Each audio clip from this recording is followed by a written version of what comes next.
ఎంత అసమర్థులు ఎంత అవివేకులు అంటే కాంగ్రెస్ వాళ్ళని చూస్తే బాధ అనిపిస్తుంది. అక్కడ ఖర్చు పెట్టింది 87,000 కోట్లు, 1,00,000 కోట్ల అవినీతి జరిగిందని చెప్తారు కాళేశ్వరం మీద. వీళ్ళకి ఏం తెలివి ఉంది అనుకోవాలి. ఆడ దానికి మొత్తం డిజైనే 87,000 కోట్లు, దాని డిజైనే 87,000 కోట్లు. ఎంత పెరిగినా పెరిగినా కూడా 1,00,000 లోపట 1,00,000 కోట్ల అవినీతి జరిగిందంటే 1,00,000 కోట్ల అవినీతి ఎట్లా జరుగుతుంది? వీళ్ళకి ఏం తెలివి ఉంది? ఇలా మీరు 1,50,000 కోట్లతో మూసి నది కడుతున్నారు, 1,50,000 కోట్ల అవినీతి జరిగింది. మరి అంటే ఒక విధానం లేకుండా అజ్ఞానంలో కాంగ్రెస్ పార్టీ నాయకులు మాట్లాడింటారు. ఇలా మేము అడుగుతూ ఉన్నాం, మీరు ఈ పంటలు వేసుకోవద్దు, నీళ్ళు ఇయ్యమని చెప్తున్నారు.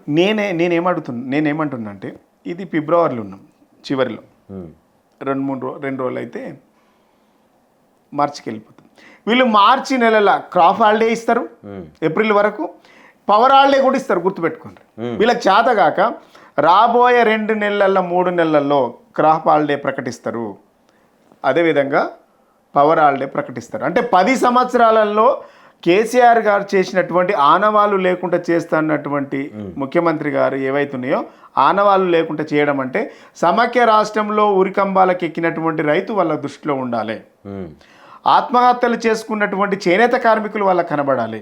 అంటే ఇవన్న పాత రోజులు అంటే వాళ్ళ కాంగ్రెస్ పాత రోజు మళ్ళీ పాత రోజులు తీసుకొస్తామని ఒక పాట ఉంటుంది కదా, పాత రోజులు తీసుకొస్తా అని చెప్పిన. పాత రోజులు అంటే గివ్వే. ఎండాకాలంలో పవర్ హాలిడే ఉండాలి, ఎండాకాలంలో పంటలు వేసుకోవద్దు, current holiday, power holiday, crop holiday. ఎండాకాలం ఇప్పటి వరకు జలమండలి నుంచి హైదరాబాదులో ఈ జనవరి నుంచి నిన్నటి డేట్ వరకు 26 ఫిబ్రవరి వరకు 2,25,000 వాటర్ ట్యాంకులు కొనుగోలు చేసిందంట. వాటర్ నీళ్ళ కోసం 2,25,000 వాటర్ ట్యాంకులు కొన్నారు, సప్లై చేస్తూ ఉన్నారు.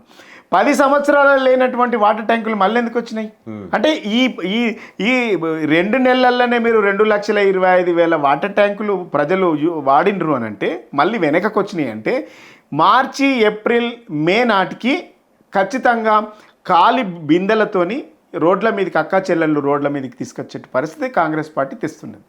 మళ్ళీ ఈ అసెంబ్లీ మొదలైతే మనం చిన్నగా ఉన్నప్పుడు చూసేది సమైక్య రాష్ట్రంలో అసెంబ్లీ బడ్జెట్ సమావేశాలకు ఎట్లా వచ్చేటోళ్ళు ఎండిపోయినటువంటి వరి గొలుసులు పట్టుకొని వచ్చారు, ఖాళీ బిందెలతోని వచ్చారు. ఇలా ఖాళీ బిందెలతోని ఎండిపోయిన వరి గొలుసులతోని ఇలా మళ్ళీ అసెంబ్లీకి వచ్చేటువంటి పరిస్థితి కాంగ్రెస్ ప్రభుత్వం తెస్తుంది. 2 నెలల్లో వీళ్ళు ప్రకటించబోయేది పవర్ హాలిడే ప్రకటిస్తారు, క్రాప్ హాలిడే ప్రకటిస్తారు, మా దగ్గర నీళ్లు లేవు అని ఎత్తేస్తారు. అంటే ఈ కాంగ్రెస్ ప్రభుత్వం పాత రోజులు తీసుకొస్తా కేసీఆర్ ఆనవాళ్ళు లేకుండా చేస్తా అన్నదానికి ఇది కేసీఆర్ ఆనవాళ్ళు లేకుండా చేయడం అంటే తెలంగాణను ఎండబెట్టడం, అభివృద్ధిని పండబెట్టడం. ఇలా ఇదా ప్రజలు మీకు ఇచ్చినటువంటి అధికారం? ప్రజలు ఇదా మీరు కోరుకున్నారు? చాత కాని తనము చాలా స్పష్టంగా కనబడతా ఉన్నది. అయితే ఇంత గొప్ప ముందు చూపు ఉన్న కేసీఆర్కు తెలంగాణ ప్రజలందరూ ఒక్కసారిగా ఎందుకు కాదనుకున్నారంటే ఏం చెప్తారంటే ఎందుకు ఓడిపోయారు? తెలంగాణ కోసం రైతుల కోసం చాలా చేసినాం, రాష్ట్రాన్ని ఏర్పరిచిన తర్వాత కూడా తెలంగాణ రైతుల కోసమే పనిచేసిన కేసీఆర్ను తెలంగాణ రైతులు కావచ్చు, తెలంగాణ ప్రజలు కావచ్చు ఎందుకు పక్కకు పెట్టిరని? 10 సంవత్సరాల అధికారంలో ఉన్నాం, 10 సంవత్సరాల అధికారం ఉన్నాం. ఒకసారి కాంగ్రెస్ వాళ్ళు ఇవన్నీ చెప్తున్నారు కదా, 420 హామీలు, 6 గ్యారెంటీలు, చెప్పిందే చెప్పడం వల్ల ఒకసారి నిజంగా వీళ్ళు ఏం చేస్తారో ఒకసారి అవకాశం ఇద్దామని ప్రజలు అనుకున్నారు. ప్రజలు అనుకోవడం వల్ల ఇలా వాళ్ళకు ఒకసారి అవకాశం ఇచ్చినందుకు మాకు కూడా ఈర్ష్య లేదు. ప్రజాస్వామ్యంలో గెలుపులు ఓటములు అనేది సహజం. గెలిచినప్పుడు సంబరపడద్దు, ఓడినప్పుడు కుంగిపోవద్దు. మేము ప్రజాస్వామ్య పద్ధతిలో డెఫినెట్గా మీరు అధికార పక్షంలో ఉన్నారు, మేము ప్రతిపక్షంలో ఉన్నాం. మేమేమంటున్నామంటే మీరు ఇచ్చినటువంటి హామీలను అమలుపరచండి, మీరు ఇచ్చినటువంటి వాగ్దానాలు అమలుపరచండి. మీరు ప్రజలకు ఇచ్చినటువంటి వాగ్దానాలను నెరవేర్చండి. ఇలా ఈ తెలంగాణ రాష్ట్రం దేశంలో ఒక అత్యున్నతమైనటువంటి స్థాయిలో ఉన్నది. కొన్ని అవార్డులు తెచ్చుకున్నాం. మన డెవలప్మెంట్ కానివ్వండి, తాగునీటి కానివ్వండి, సాగునీటి కానివ్వండి, మిషిర్ భగీరథ, ఇంటింటికి నల్ల నీళ్ళ కార్యక్రమం, ఇట్లాంటివన్నిటి విషయంలో కేంద్ర ప్రభుత్వమే కొన్ని మనకు ప్రశంసలు గుప్పించి మనకు అవార్డులు ఇచ్చింది. 24 గంటలు అప్పుడు కరెంటు పోతే వార్త, కరెంటు వస్తే వార్త కాదు. కాంగ్రెస్ హయాంలో సమాఖ్య రాష్ట్రంలో కరెంటు వస్తే వార్త, కానీ బీఆర్ఎస్ హయాంలో కరెంటు పోతే వార్త. అరే కరెంటు పోయింది అలా అని. కానీ ఇవాళ ఏమైంది, మళ్ళీ కరెంటు పోయే రోజులు వచ్చినాయి. మళ్ళీ నీళ్ళ కోసము ఆడబిడ్డలు అక్క చెల్లెళ్ళు అందరూ కూడా కాలి బిందెలతోని లైన్ల వాటర్ ట్యాంకులకు వచ్చి కొట్టుకునే పరిస్థితికి తీసుకొస్తూ ఉన్నారు. ఇలా క్రాఫ్ హాలిడే అన్నారు, ఇంకా 2 రోజులు అయితే పవర్ హాలిడే చేస్తారు. ఇదా మీరు ప్రజలకు ఇచ్చినటువంటి మేము చేస్తామన్నట్టు. ఇవి ప్రజలు నమ్మిండ్రు. 2000 పింఛన్ 4000 చేస్తామన్నారు. అరే వీడు చేసేటట్టు ఉన్నాను అనుకున్నాను. కేసీఆర్ ఏంది కళ్యాణ లక్ష్మి కింద 1,110 ఇస్తుండు, 1,00,000తో పాటు తులం బంగారు ఇస్తామని చెప్పిండు.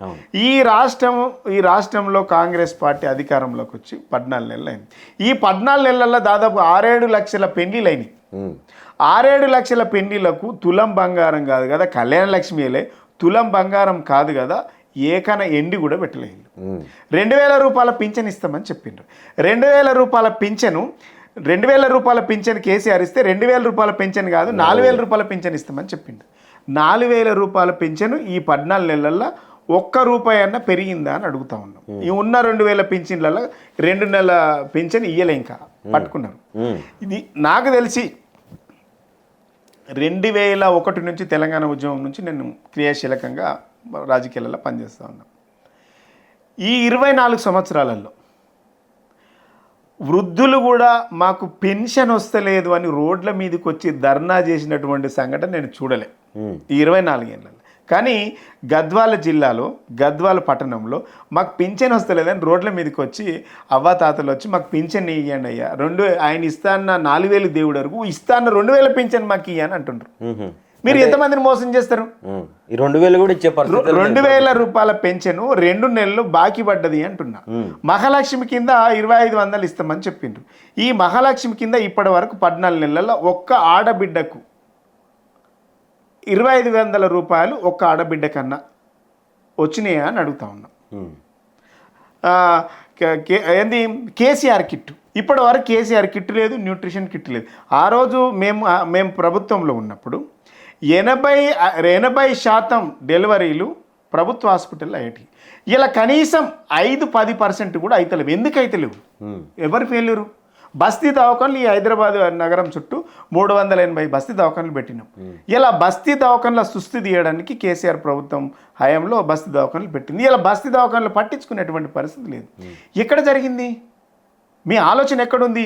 ప్రభుత్వంకి ప్రజల మీద చిత్తశుద్ధి ఉందా? పాలన మీద చిత్తశుద్ధి ఉందా? సమీక్షల మీద చిత్తశుద్ధి ఉందా? సమస్యల పరిష్కారం చిత్తశుద్ధా? ఏముంది? 36 సార్లు ఢిల్లీకి వెళ్ళిండ్రు. ఏం తెచ్చిండ్రు మీరు? ఇది కదా, ఇది ప్రజలు గమనిస్తలేరు. ఇవన్నీ ఏమైనా మీరు ఇచ్చినటువంటి 420 హామీలలో ఒక్క హామీ నెరవేర్చకపోతే, ఉన్న ఒక్క బస్సు ఫ్రీ బస్ అని పెడితే ఆడోళ్ళను కొట్టుకునేటువంటి పరిస్థితి తీసుకురేది. ఆ విజువల్ చూసి వాళ్ళు ఎక్కినట్టు పరిస్థితి.